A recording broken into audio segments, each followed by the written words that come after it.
I would love to see the sport be picked up at the collegiate level by universities, whether a fully sanctioned conference sport or at the very minimum a club sport that gets partially funded either by scholarship or what have you at that level. That's what I would like to see happen. I think it's a wonderful age. I think it keeps our younger junior athletes with a ton of potential in the sport, keeps them in the sport a little bit longer. Peak in the sport of weightlifting is late 20s, depending on body weight, maybe early 30s. Historically, America's best athletic talent go to all the other cooler sports, man. Yeah. Football, baseball, basketball, gymnastics, track and field, and I guess, if I would have found a passion elsewhere, that's what I would have done too. Right.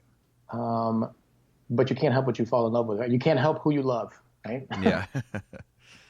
So that's what I would love to see happen, because I think there would be some longevity if it would be recognized as a collegiate sport. I mean, it is, but only within the sport of the entity of USA Weightlifting. So that'd be really, really cool. What I think will end up happening if the growth continues. Now, this is, of course, contingent upon the track that we've had. There'll be some profession to it.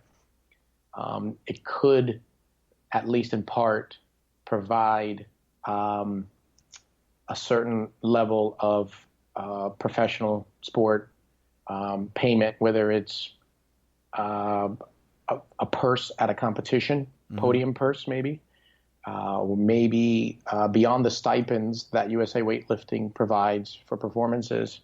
I think, much like CrossFit, I believe the sport is headed the direction where someone can make at least a partial living from it through either just sponsors or some other method of salary or revenue for them to continue and make weightlifting a full-time job. I think that's where it would be going. It gets a lot of attention, a lot of media coverage.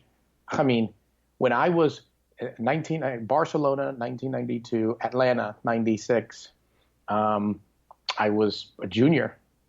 And the only time you're going to see weightlifting on the television was during the Olympics around 2:30 in the morning, when Bob Costas would do a 5-minute excerpt on it. Yeah. I would legit have a VHS, if some people out there even know what that is any longer, and recording whatever NBC blurbed for like 2 or 3 minutes. That was the only time you ever saw it on TV. Yeah. Man, I got to wait 4 years to record it and put it on something, You just couldn't find it. Now, of course, the digital age, right? Now with the internet and everything else, it's accessible to people more, which has really, really helped. But I have seen a lot. ESPN has covered it. Other major networks are covering it a little bit here and there. There's documentaries coming out on the sport. What? I'm fired up. Yeah.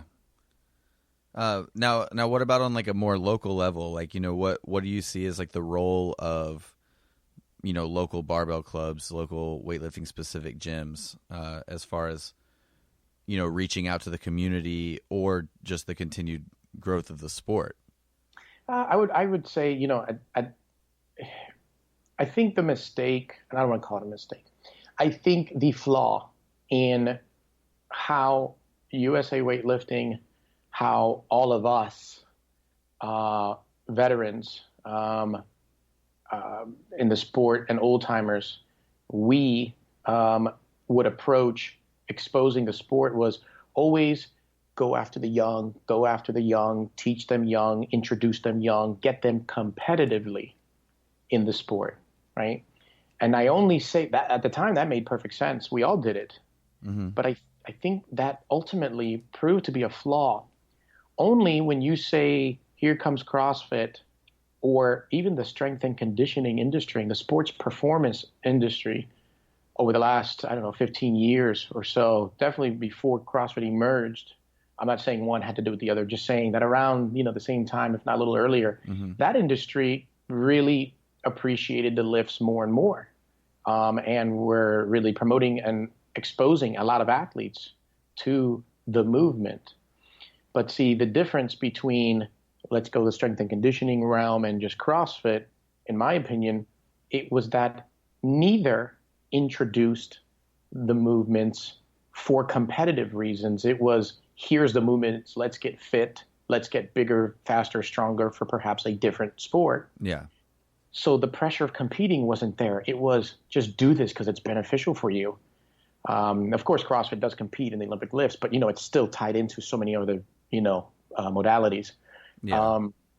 But I think that approach was it, because it exposed far more people from a different angle. And it allowed people to then it was almost like a reverse psychology, like, hey, this is really cool. Can I compete in it? As opposed to what we always used to do decades ago is go to the little kids and say, this is good for you. You can be really awesome in the sport, but compete. Yeah. Well, and look at how many people, how many people do you meet now, myself included, that are like, oh yeah, I started in CrossFit. I thought weightlifting was fun, so I started doing that instead. Everyone. Yeah. And I'm getting a lot of, there's a huge trend, at least around me, where people they want to change and they want to focus on lifting.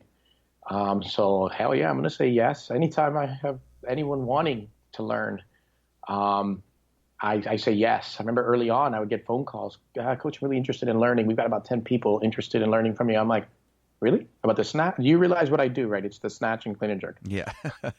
And they're like, yes, that's what I'm calling about. And I'm like, really? Like, nobody ever cared about this stuff, yeah. Right? So, on a local level, I think clubs, I think gyms, CrossFit or not, are seeing not only that it is in demand, because it is. So I think gyms are now supplying weightlifting classes because their clients are asking for it. Right. But they also see opportunities to promote and market their own gym. They're also seeing that it's fun. It's always been fun. It has been here. Yeah. They just didn't know it. Funny enough, I teach a lot of USAW courses and certification courses. I love teaching them. And I usually get a chance to ask the group, no matter where I'm at, how many of you wish you would have started when you were younger? And every single one of them raise their hands. And I always follow up with, well, you could have. Yeah. Right? But it wasn't cool enough. And then, of course, someone always says, no, it wasn't that I didn't know. It's that we didn't have any coaches in the area, which has been true, but that's changing, man. Yeah. A lot of more coaches are emerging, and now there are more options for people to find it. So I think the local level is going to grow, and that's going to be, in and of itself, a level to attain and get past. Yeah. Well, it's funny. A couple of things that kind of popped in my mind on what you were just saying. Most recently, that last thing, or people usually respond with, "Oh, there was just no coaches available." I got in a conversation with somebody somewhat recently about, like, why is powerlifting so popular? And I'm not knocking powerlifting. It's fine. And I know I have a couple personal friends who are powerlifters that I know for a fact listen to this. So I nothing against the sport of powerlifting, but at least to me, powerlifting never seemed cool. It never seemed cool. But weightlifting, as soon as I found out what it was, I was like, man, this is so fun. This is so cool. And I feel like, well, because I think that way, of course, everyone should. But like, but no, on a serious note, like, I feel like weightlifting is a much more exciting sport. That it's much more susceptible for people to get really into it because it's so technical, and it's obviously it's about how strong are you, but it's a very technical movement that you really need to concentrate and focus on. And so I got in the conversation, why isn't it more popular? Like, why don't people really seem to care about weightlifting? But powerlifting is huge. Huge, man. And then, I realize it's the accessibility, Yes. Powerlifting. With, anyone can just go do bench press, squat, and deadlift. Anyone can just go do it. Whether they're going to do it well is totally different. But if you see someone do a squat you could probably perform a squat. You know, if you see someone do a deadlift, I mean, everyone that I know does 100 deadlifts a day, whether they mean to or not. You know, same with the bench press. You see someone do it. Obviously, there are technical aspects to those 3 lifts, but you can pick it up and you can go do it right now. Whereas weightlifting, you walk into a 24-hour fitness and you try to do a snatch, you're probably going to drop the barbell on the ground and someone's going to get mad at you and tell you not to do that again. Yeah. And it's such a technical thing that I guess, it's just been a slower process to get people into it because you pretty much have to have someone show you how to do it. Yeah. And, to kind of, I guess, to that fact, the weightlifting club, and anyone who's been listening to this podcast the whole way through, they probably heard me say this 20 different ways, but the weightlifting program at our gym started out because I wanted to do it. So I was like, okay, I'm going to start doing just weightlifting. Hey, Maddie, do you want to do this with me? And then people kind of saw us doing it and they were like, whoa, that seems cool. And so I started out just handing people programs I could find on the internet. And I was like, okay, we just got to take notes and we got to figure out what's working, what's not. And, through that, I was like, okay, I'm going to experiment writing a couple programs now. And the first program I ever wrote was basically a mirrored copy of LSUS, but what I thought was like good changes. And then it's funny because I actually looked at it a couple days ago and I'm like, man, I would never make anyone do this now. But it's been a snowball effect because even now, when we moved into the location where we are now, we had 5 weightlifters and now we have 30 because everyone starts in CrossFit and they see people on those platforms in the back and they're like, wow, man, that's all they get to do. They don't have to go run right now. Like, and everyone starts with CrossFit and then 6 months down the road, they're like, okay, I don't really think double unders are that cool anymore. Yeah. I'd rather just be strong or I'd rather just do snatch and clean and jerk. Yeah. They say it's less taxing on the body or it's easier, they may think. But then they realize how complicated it can be and how difficult it is to master. But hopefully by that time they've done one meet and then that sealed it. That's it. And then they're stuck. And then they're stuck and then they can't turn around. Yeah. No, well, but people actually like that challenge of finding proper technique. But the challenge of getting a faster time in a Metcon, might lose its allure for some, Yeah. So I agree with you 100%. I'm experiencing, the same thing, and I'm welcoming it.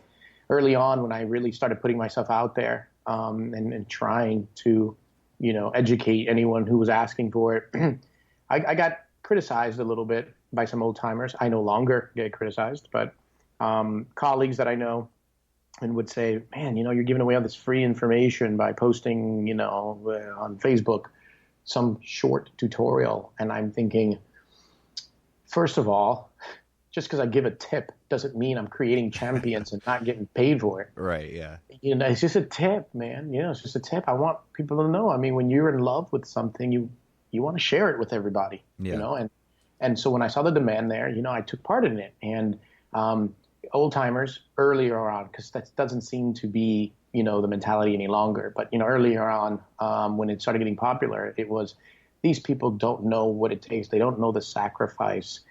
They don't know this is our thing. They're not going to treat it with the same respect. And my attitude was different. And I said, well, then let's be the ones to show them. Let's be the one to tell them. In fact, if you don't, somebody else will. And I feel like it's a duty for me, I've really never declined helping anybody, even coaches. I mean, there's coaches right now, and I hope some of them are listening to this, who have reached out to me countless times for advice, 30 minutes at a time, hours on the phone, tons of emails to help them. And I haven't really heard from them much, but I helped them get started. I helped them, give them some advice so that they can develop and do things. Again, not my way isn't the only way, but at least it's an accurate way that's well accepted in weightlifting, and they can use it for themselves in any way that they want, Yeah. So, I mean, I love the growth, man. I'm not upset one bit about it. Yeah, and one thing, I hesitate to say criticism because I don't mean to sound critical of USA weightlifting, but I think a lot of